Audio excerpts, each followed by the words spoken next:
What is going on? There's a shift in modern society. On social media, there is content that is going viral where vast amount of married women are stating that they regret ever getting married. What is really going on? I would like for you to watch this content with me and give me your perspective as to what you think is going on and what is causing this shift in modern day society. But please keep your comments respectful. I would like to hear from both men and women. Before I begin to play this content, I would like to read one passage of scripture quickly, then we'll get into the content. 2 Timothy chapter 3, verse 1. But know this, that in the last days perilous times will come. For men will be lovers of themselves. That includes you women. Lovers of money, boasters, proud, blasphemers, disobedient to parents, unthankful, unrighteous, unloving, unforgiving, slanderous, without self-control, brutal, despisers of good, traitors, headstrong, haughty, lovers of pleasure rather than lovers of Yahuwah Elohim, having a form of godliness but denying its power, and from such turn away. For of this sort are those who creep into a household and make captives gullible women, loaded down with sins and led away with various lusts, always learning and never able to come to the knowledge of the truth. Pay attention, family. Fair use for entertainment purposes only. Listen. I got such a strong response to my previous video about Kevin can go F himself, and I got to tell you, I'm bowled over by the comments of women who share the same experience that I did in their marriage. So I have two daughters, and my youngest daughter is 23 years old, and she and I have some of like the deepest, most philosophical conversations when we're together. Listen. Particularly when we're in the car. And so the other day we were just talking about like being a young woman and dating, and then with the expressed intention of wanting to get married one day, and how so many young women end up having to compromise in so many different ways in order to say I do. So here's what I'm wondering, and this is what I would love to hear from you on, is did you know, if you were married and ultimately divorced, your first marriage, did you know on the day of the wedding that you were potentially making a bad decision? Make it make sense. And if so, why did you do it? What things were you ignoring? And I'm going to use myself as an example. So I knew on the day that I got married that I was taking a very big risk that it would work out. There was way, way, way too much evidence that this was probably not a good decision on my part. In fact, the night that I got engaged, and I met my ex-husband when I was 15 years old, and we got married at 25. So I was 25. So he had been in my life since I was 15. He was 3 years older than me. And the night that I got engaged, I was living at home. I had just finished graduate school, and I had moved back to Lubbock, and I had been accepted into a PhD program, and I was either going to go to University of Georgia or University of Kansas, and I hadn't chosen yet. And I was stalling because I felt like that there was a strong possibility he was going to propose to me. And if that was the case, then I just wasn't going to go get a PhD. And he proposed. Hold on. So the night that he proposed, listen, in 1 Corinthians chapter 7, verse 28, Apostle Paul states, but even if you do marry, you have not sinned. And if a virgin marries, she has not sinned. Nevertheless, such will have trouble in the flesh, but I would spare you. So all marriages at some point in time will be troublesome or problematic, but you don't throw in the towel. You learn to forgive and listen to one another and work it out. Let's continue to hear from her. I came home. He didn't even come into the house with me. He did not come we did not tell my parents together. He did not talk to my parents in advance. And so I walked into the house. I had a ring on my finger. My parents were sitting on the couch. I remember this like it was yesterday. I walked in and I walked up to them and I said, well, I'm engaged. And I showed them my hand and my mom looked at me. And I'm going to try to say this without crying. My mom said, are you sure? Are you sure this is what you want to do? And in that moment, I was so mad. I couldn't believe she would say that to me, the audacity of it all. And I said, yes, I'm sure.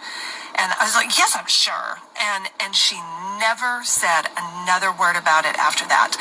We went and bought wedding dress, planned wedding, the whole thing. She never questioned it again. She asked that one time and she never asked me again.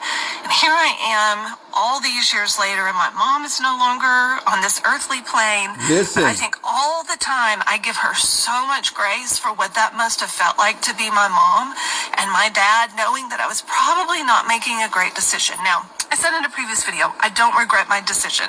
I have wonderful children who I adore. And so in the end, life is life, and I don't want to live with regret. But I knew I was compromising.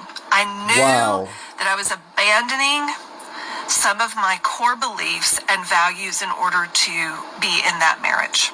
Now, before we listen to this next lady, I would like to deal from a biblical perspective quickly the truth about marriage. Book of Matthew, chapter 25, verse 1. Let me give you a few scriptures that will tell or explain clearly what biblical marriage is, because no one in the entirety of the Bible ever obtained a marriage license. As a matter of fact, 2,000 years ago, when the New Testament was written and completed, marriage licenses did not exist anywhere on the planet. As a matter of fact, marriage licenses were not created and or invented till over 1,100 years after the New Testament was written and completed. Did the Gentiles, the Church of England, create or invent marriage licenses in the year 1100? So what is marriage according to the Bible? Book of Matthew, chapter 25, verse 1. Then the kingdom of heaven, or Shamaim, shall be likened unto 10 virgins who took their lamps and went out to meet the bridegroom. Notice in Matthew chapter 25, verse 1, the only women invited to the wedding ceremony were virgins, and there were 10 women and 1 man. The next passage of scripture that we're going to go to, write this down before I play this next clip. Book of Isaiah, chapter 62, verse 5. For as a young man marries a virgin, so shall your sons marry you. And as the bridegroom rejoices over the bride, so shall Yahuwah Elohim rejoice over you. So how does a young man marry a virgin?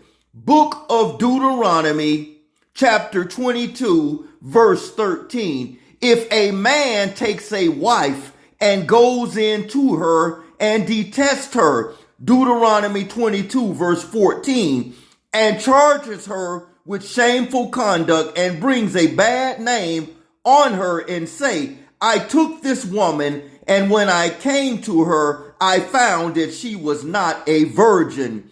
Devarim of Deuteronomy 22, verse 15. Then the father and the mother of the young woman shall take and bring forth the evidence of the young woman's virginity to the elders of the gate. And the young woman's father shall say to the elders, I gave my daughter to this man as a wife, and he detests her. Now he has charged her of a shameful conduct, saying, I found your daughter not a virgin. And yet these are the evidence of my daughter's virginity. And they shall spread the bedspread or cloth before the elders of the city. Then the elders of the city shall take that man and punish him. Verse 19 of Deuteronomy 22. And they shall fine him 100 shekels of silver and give them to the father of the young woman, because he has brought a bad name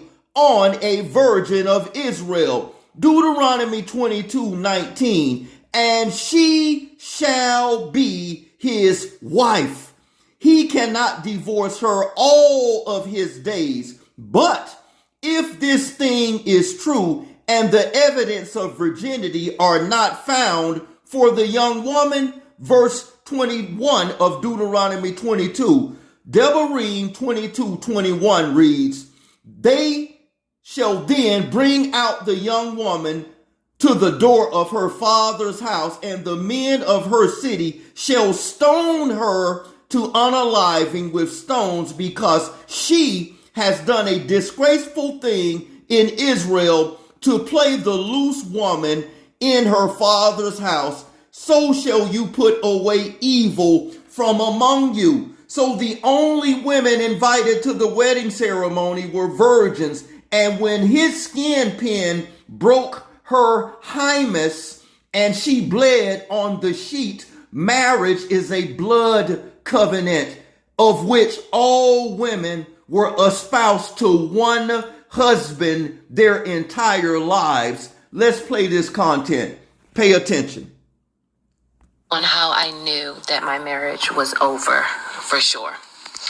All right, so 7 years ago, my husband's mother was murdered. Oh, unalive. She met a guy, and I and husband were kind of like, on the outs. So I didn't really do too much as far as like planning for anything.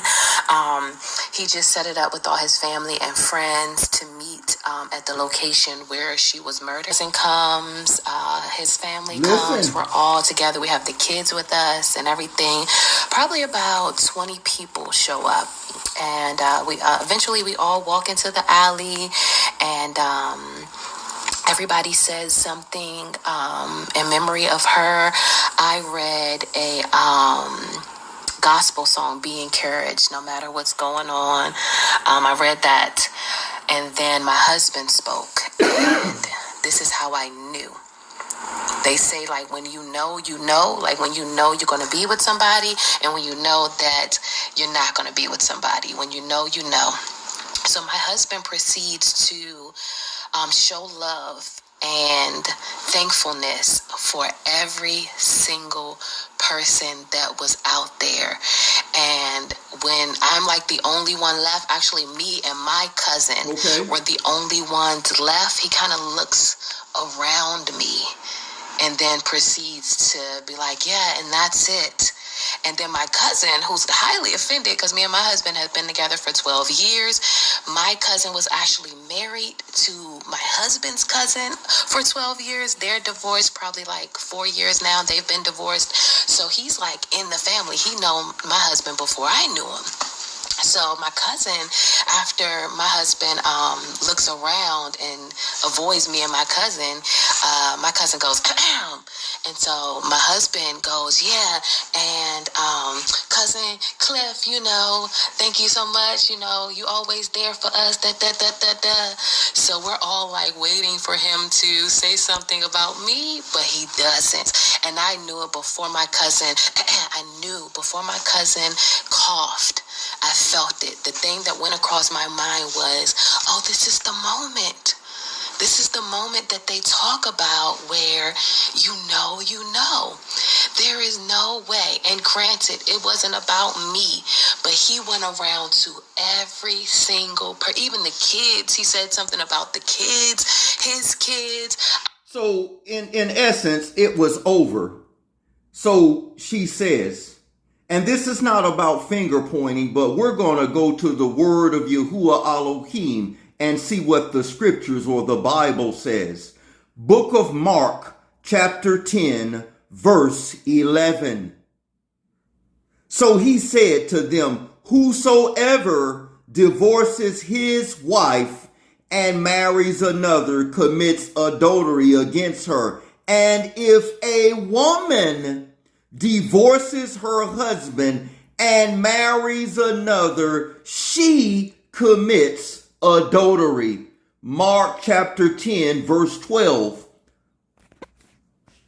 Now, before we play this next clip and testimony, I would like to read a passage of scripture.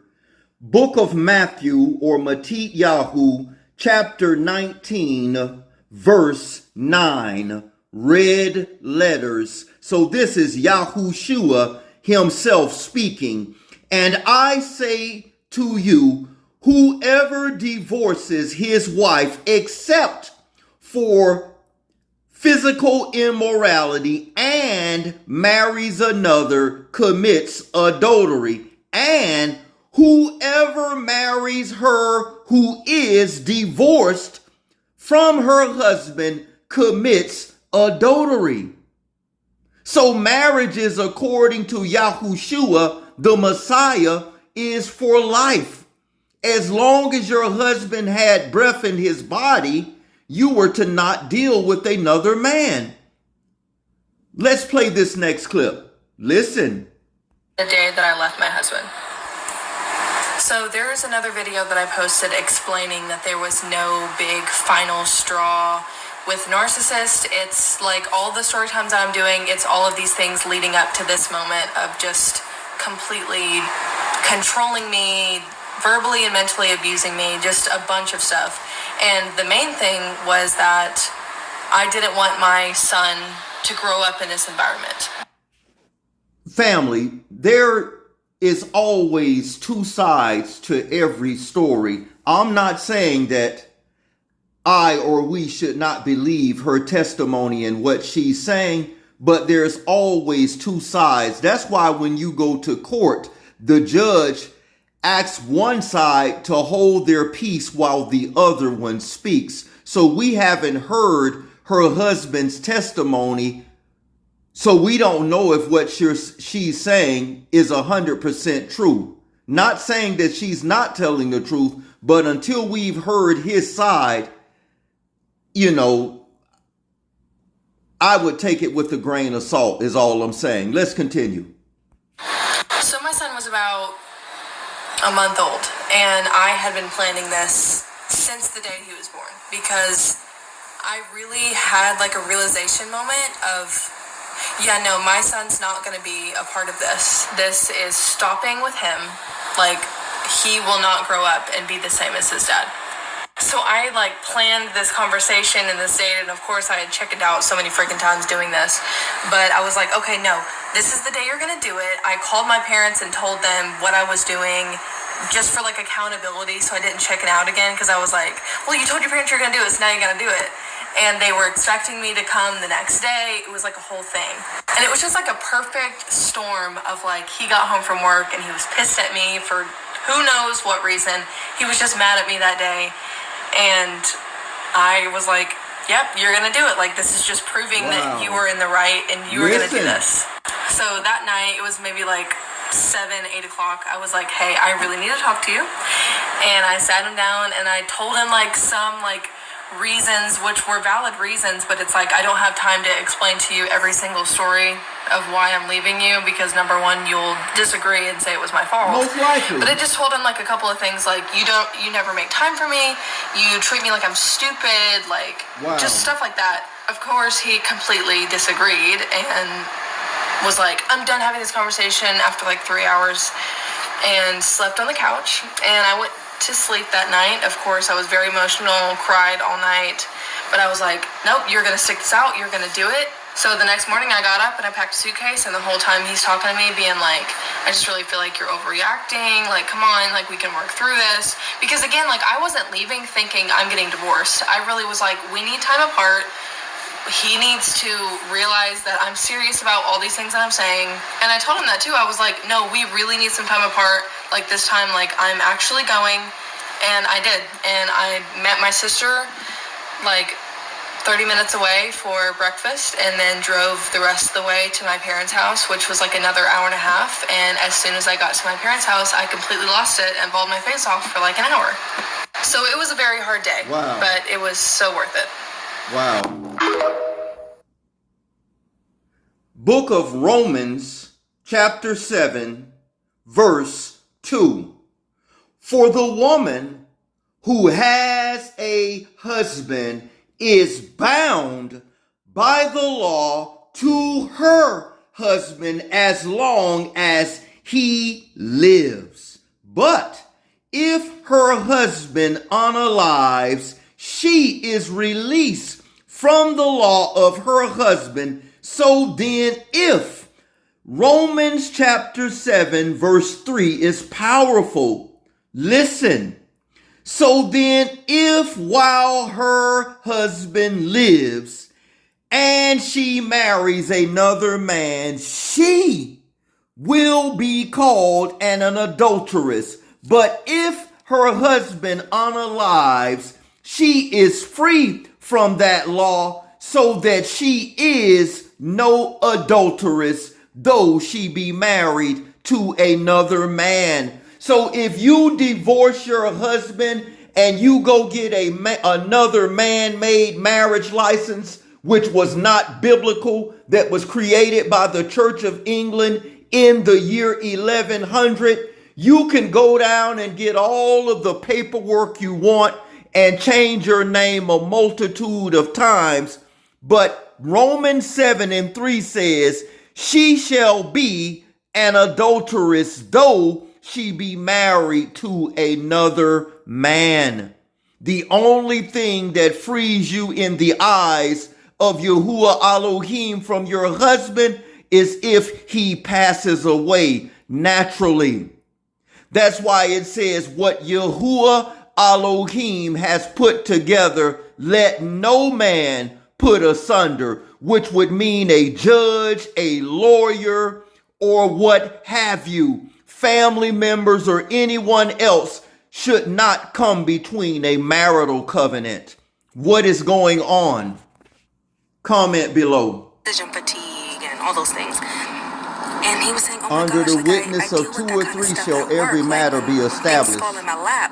Notice we don't Or hear I their do things so husband that side they of the don't fall in my story. lap. Essentially, like, moms just take over and try to make sure everything happens because she knows it's going to fall in her lap at some point. She just takes care of it. It's like, I do that at work. Doing this every single day of my life. Like, always checking in with someone. Wow. Always having to consider their feelings. It's always somebody else. You're never alone. Like, you never have a moment to yourself. What's going on, family? Comment below. I don't know, like, but please there's gonna keep be some it bitches out there respectful. and say like, oh no, you should not. No, be a perfect man. It's not worth it. It's not. Like, it's always gonna be best to just like be alone. And maybe that's why so many men tell older women they're not with a great man. Wow. Like, maybe it's just like not my personality. And like, I know girls are out there and they're like dying for like a relationship like mine. Like, he takes care of me, but like, I'm sorry, like.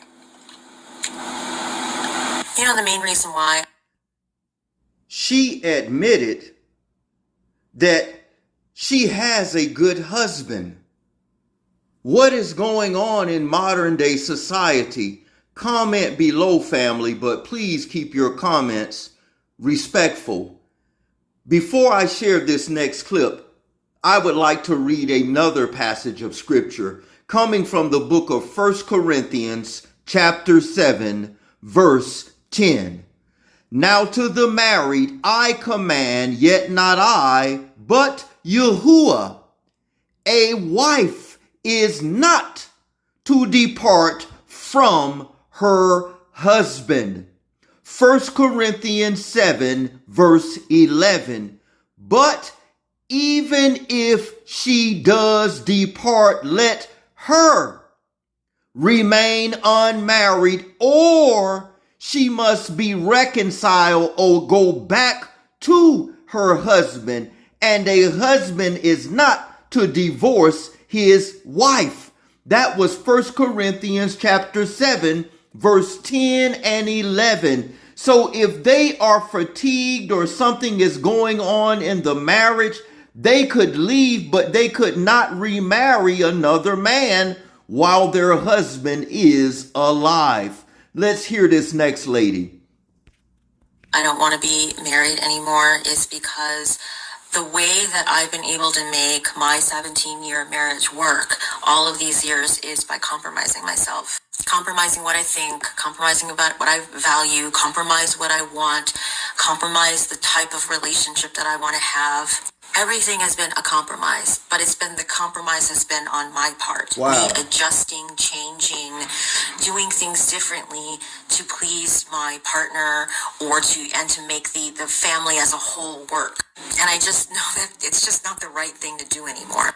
But on the other hand, it's really scary thinking that I'm going to be 52 years old out there living by myself with my kids, and trying to make it in this outside economy. again. I don't have an education. I never went to school. I didn't have a career or anything like that. There was no plan B. This was always the plan.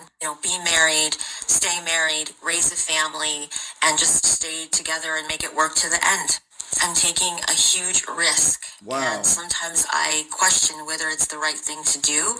But I know the reason why I'm questioning is because I'm so used to compromising myself. I'm so used to putting myself last. I'm so used to just making myself disappear so I can be in these roles, wife, mother, whatever, and somehow hopefully.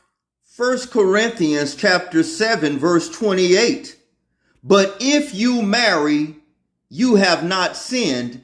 Once again, and if a virgin marries, she has not sinned. Nevertheless, such will have trouble in the flesh, and I spare you. You have two individuals most often coming from two different walks of life, having two different experiences coming together as one. That's what marriage is. It's compromise. 1 Corinthians 7, verse 39. A wife, a gune, a isha is bound by the law as long as her husband lives. But if her husband unalives, she is at liberty to be married to whom she will, only in Yahuwah. So the only thing that breaks a marital contract in the eyes of Yahuwah Elohim, ladies, is if your husband passes away and nothing else.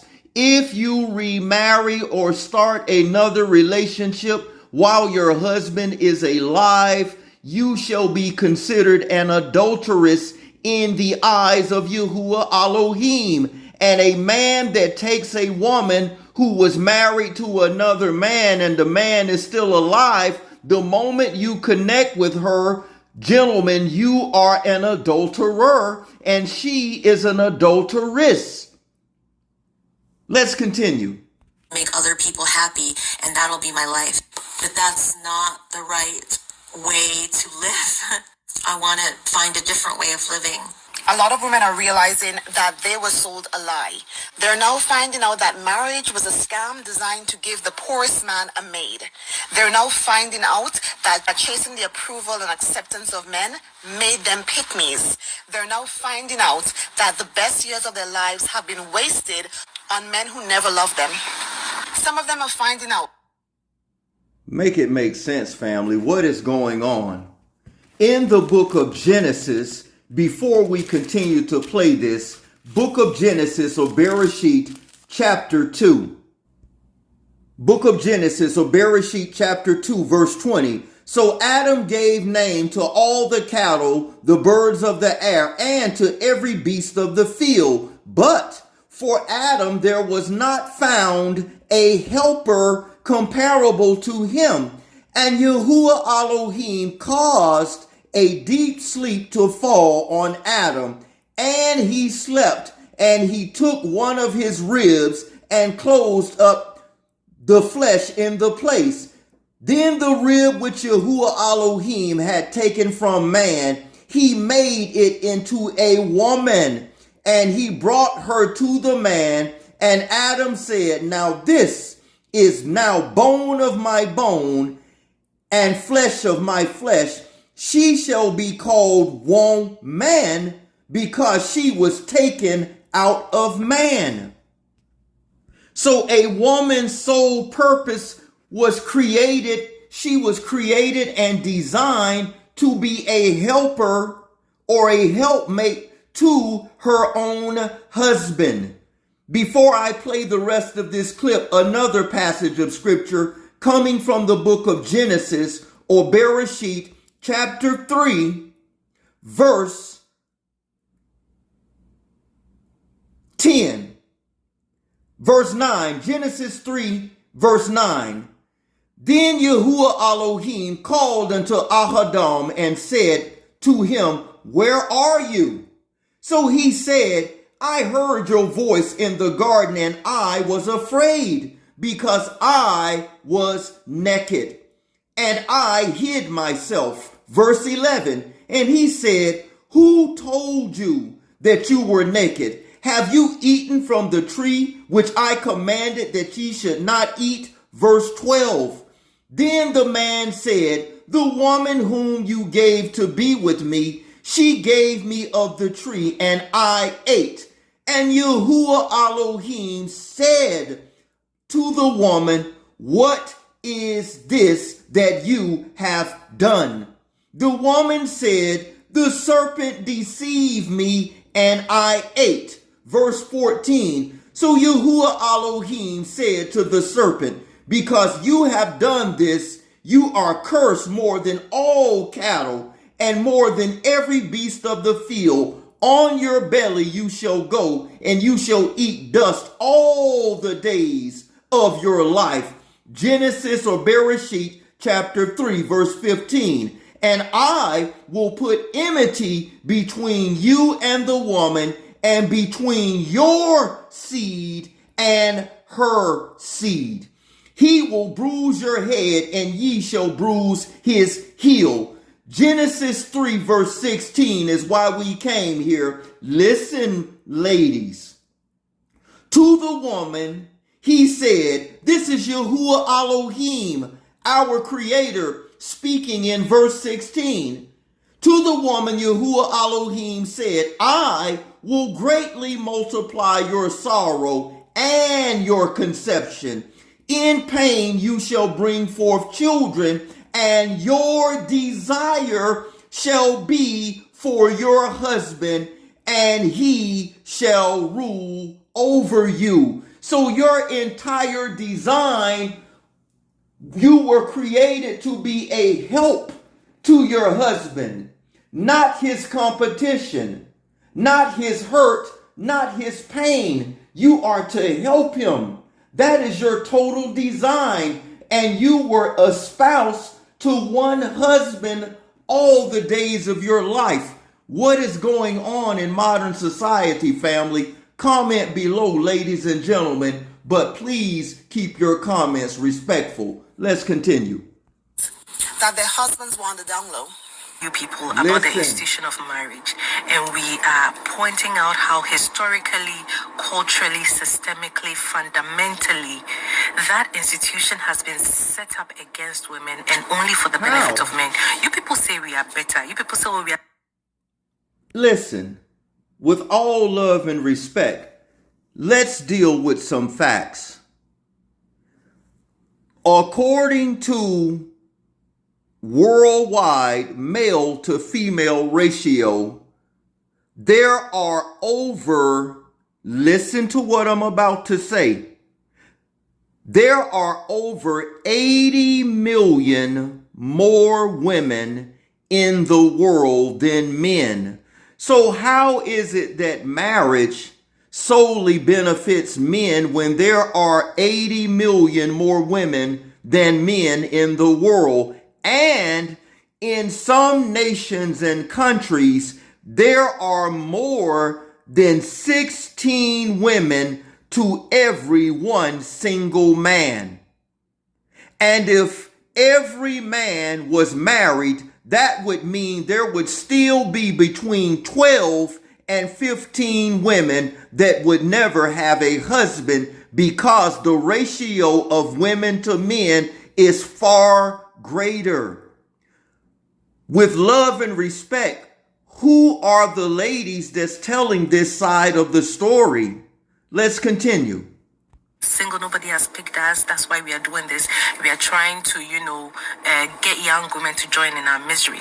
But there's a video of a Nigerian pastor circulating now where he's bragging, talking with so much joy and excitement about how he killed his wife's dreams. Says all she wanted to be was a medical doctor. All her passwords included doctor. She was already reading a course in something biology, and then after that she was going to top up and then become a medical. With this man, and he gonna say, "You want to see my house? I got a townhouse. It's nice." So he turned the camera around. He started showing me the damn house, and it's a nice house or whatever. He goes to his bedroom, and it's like clean laundry on his bed. He gonna say, "See, this is why I need me a good woman, because this laundry be put up and done." And he started trying to list off different things that need to be done in his house. I said, "Hold on, let me stop you right there. Right idea, wrong chick. I'm not doing that shit laundry in my house that need to be put up. I got a maid that come once a month. I can send her to your house, and you can pay for both of our services." He said, "Oh, Wow. my bad." Make it make sense, family. What is going on here? You ladies were created to be a helpmeet unto your husband. Something is seriously going on in modern day society. Comment below and let me know what you think it is, ladies and gentlemen. He thought this was, why in the hell would I come to your house to clean up and do laundry? I got laundry to clean up and do at my house that I'm not doing, that I'm paying somebody else to do. Why would I want to come to your house to do unpaid labor? Why would I want to come to your house at all? It's stuff to do outside that's fun. There ain't nothing to do at your house that I can't do at my house alone where I paid to be. And then for you to be trying to put Book of Proverbs, chapter 31, verse 10. Who can find a virtuous wife? For her worth is far above rubies. Her husband puts his confidence in her, and he will never be poor. As long as she lives, she does him good and never harm. She keeps herself busy making wool and linen clothing. She brings home food from out of the way places as merchant ship do. She gets up before the daylight to prepare food for her family and to tell her servant women what to do. Verse 16, she looks at land and buys it with money she has earned. She plants a vineyard. Your sole purpose was to help your husband, to build him, not to be in competition with him. We men need you as much as you need us. What's going on in this society? She is a hard worker, strong and industrious. She knows the value of everything she makes. She works late into the night. She spins her own thread and weaves her own clothes. She is generous to the poor and needy. She doesn't worry when it snows because of her family has warm clothing. She makes bedspreads and wears clothing of fine linen or purple. Her husband is well known in one of the leading citizens. She makes clothing and belts and sells them to the merchants. She is strong and respected and not afraid of the future. She speaks with gentle wisdom. She is always busy and looks after her family needs. Her children show her appreciation and her husband praises her. He says, many women are good wives, but you are the best of them all. Charm is deceptive and beauty disappears, but a woman who honors Yahuwah Elohim should be praised. Give her credit for all she does. She deserves the respect of everyone. Your sole purpose in life was to be gentle, tender, respectful, a helpmate to your husband, not his competition. Book of 1 Timothy chapter 5, verse 9. But if anyone, this is speaking to the men, 1 Timothy 5 and 8. But if anyone does not provide for his own, and especially for those of his own household, he has denied the faith and is worse than an infidel. So men were created and designed to support and take care of their families. But ladies, you were designed to be a helpmate unto your husband and not his competition. Historically, men and women, husband and wives, always work together. What is this modern day stuff where not all, but some women thinks that a husband, in order to be respected, he has to pay all of the bills? You know that has never been historically accurate. Listen to this professor here, Stephanie Kuntz, a historian, and what she has to say about wives working and helping their husbands from a historical perspective. We've already covered the biblical part in Proverbs 31. Fair use, pay attention. I'm a historian, and I've spent a lot of my life trying to get people to stop thinking that the dilemmas that we face in work-family policy stem from the collapse of the traditional male breadwinner family. There is no such thing as a traditional male breadwinner family. It was a late arriving, short-lived family aberration in the history of the world. It's over. It's time to get over it. For thousands of years, any family that needed to work understood that everybody in the family needed to work. Facts. There was no word like male breadwinner.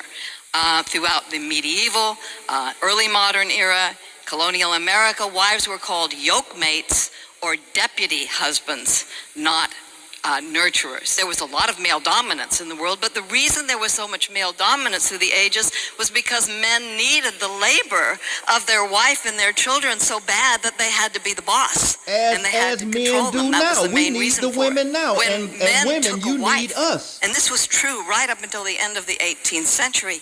They didn't usually do it because they had just fallen helplessly in love.